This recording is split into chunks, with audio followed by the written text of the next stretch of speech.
What up, Smart Rapper family? Today I'm going to show you the three biggest mistakes, actually these are big mistakes, that rappers make or just artists in general make when they're recording voiceovers. Okay, when you're recording voiceovers, it's a really big deal because it's like a sublayer that adds more rhythm and pacing and energy to your tracks, and it's very, very necessary to get it right.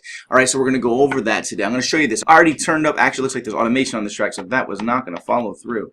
1 second. Because of this.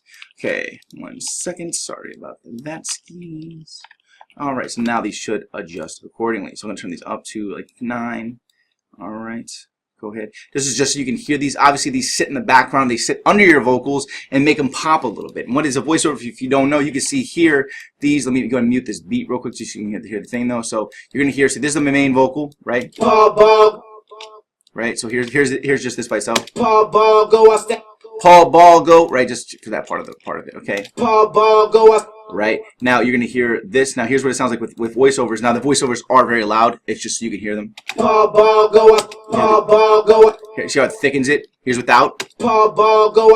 Alright, here's with the voiceovers. Paul Ball go. Paul Ball go. Really thickens that vocal up and is very necessary, as this little bit of like boom, boom, boom right underneath your vocal. So I'm going to show you guys what to do and not to do here, okay? So the number one mistake is that people usually do the same delivery of them. You don't want the same delivery on the voiceovers because you want them to have their own unique flavor, okay? Now, let me show you an example here. Let me turn this off. So you hear this. Paul Ball go. Paul Ball go. Right? In here. Paul Ball go. Paul Ball go. I hit them different. One stretched out, one didn't. What's happening is, and you can see here, these are panned out. So one's in the left speaker, one's in the right speaker. What's happening is when this one goes, Paul, go, it's actually pulling it over. It's filling in a little bit of the space between the breath. It's going to sound cool to the ear. They're not even going to realize it's in the left or the right. And then the right one kind of just hits. So what's happening is it's like hit, but it continues on. And then there's a top layer over it. So you're entertaining the listener a bit more. And it's very, very subtle, but this adds up through the whole song. So the number one thing is you always want to make sure that your ad-libs aren't identical. And one of them does something a little bit different than the other one does. And that's going to add that flavor.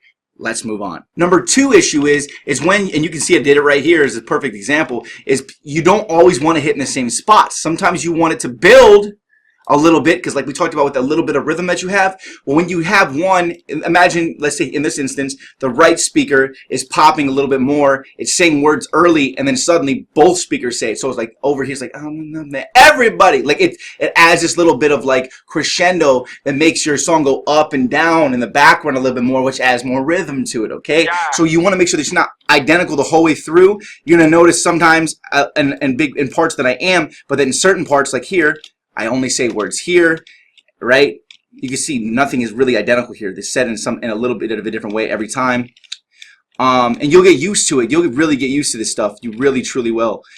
And you don't always have to do it either, but you'll notice in some parts I do it, like I did it here, I did it here. And I also like to point out that this track is 4 years old. I do it a lot more often now, but I just figured this was a good track to show you guys as an example.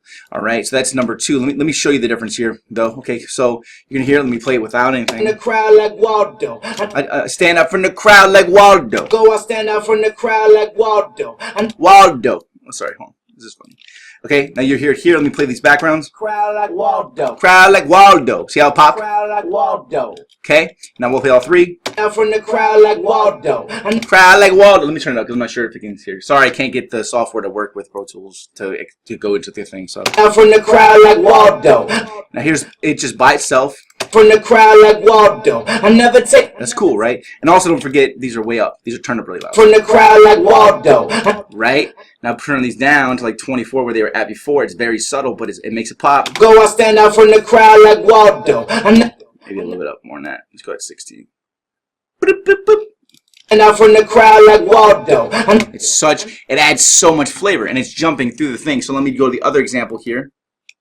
Tell me past cops, I'm so dope. That was a close call flow. Every time we pass cops, I'm past cops. You hear that? Let me turn it up for you can hear it. Every time we pass cops, I'm so dope. That was a close call flow. And as I recall, voiceovers are so vital. So that's number two.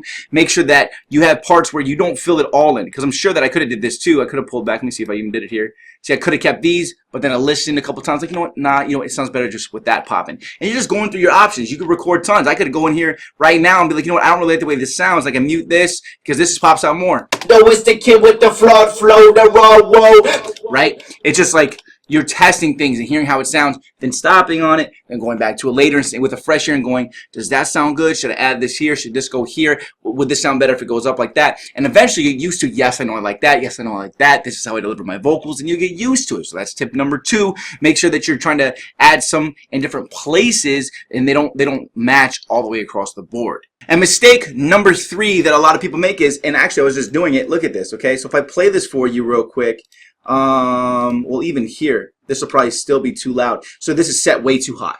A lot of people, especially when I started, I made this mistake, is I would have my voiceovers too loud the whole time in the song. So it was like overlapping what I was saying. It would add this layer, but you couldn't understand what I was saying because I thought that it was so important to make the voiceovers so loud. The voiceovers don't have to be really loud. The voiceovers can be very subtle, really tucked in the background, and it's still noticeable subliminally to a listener. Okay, so watch. This is going to be too loud. Stop. Okay. Easy, Max. Whoops. You're going to see it here when it pops in when it rolls over, okay? It's no obstacle to be a philosophical, toxic, topical, paradoxical, possible, triceratops to your bull.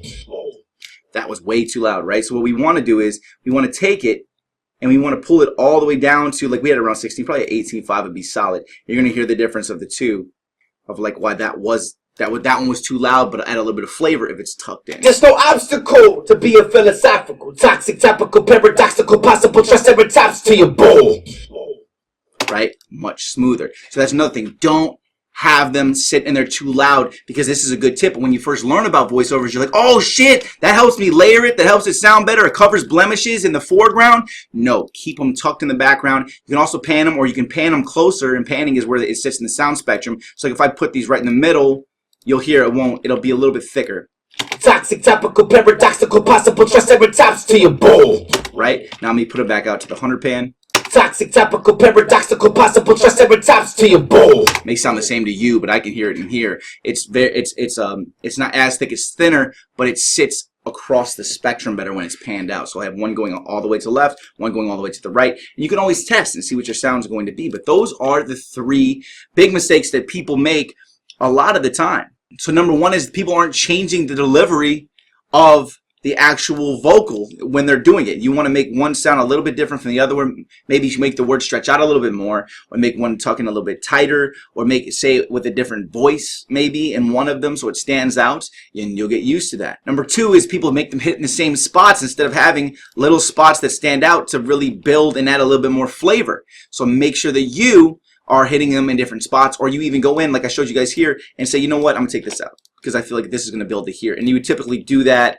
at the end of at the end of the 4th bar where a punchline would be, right? Because you want the 4 bars are pretty much looping, especially in hip hop. So like 1, 2, 3, 4. And then let me take out this, and I'm gonna make a pop here, or I'm gonna make a pop here. It really depends. Really depends on what's gonna sound good. Don't overthink it. Just listen. Use your use your inner critic and make sure you make the right decision for that. And number 3, the biggest mistake is you're leaving your voiceovers too loud when you record them. Make sure to tuck them into the mix, pan them out. Mess with some EQ. Not gonna burden you with EQ right now, but you just learned about voiceovers. Those are the 3 biggest mistakes. I hope these helped. I also have videos on the 3 biggest mistakes when recording ad-libs, because that's actually a really big deal. You guys can check that video out too on the channel. I also have a lot of other videos on how to properly record voiceovers, how to properly record ad-libs, how to double vocals properly and set them and get a smoother vocal take and everything like that. Tons of videos. Killing it. I release a video a day on here. Make sure you guys subscribe. Hit me with a like. Hit me with a comment. Let me see your 4 bars of the day. I'm going to see you guys tomorrow with another video. Until then, check out these other videos that are going to pop up on the screen. Do it. Okay?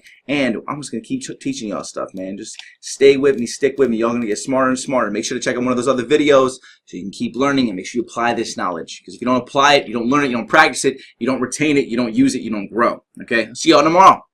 Smart Rabbit family.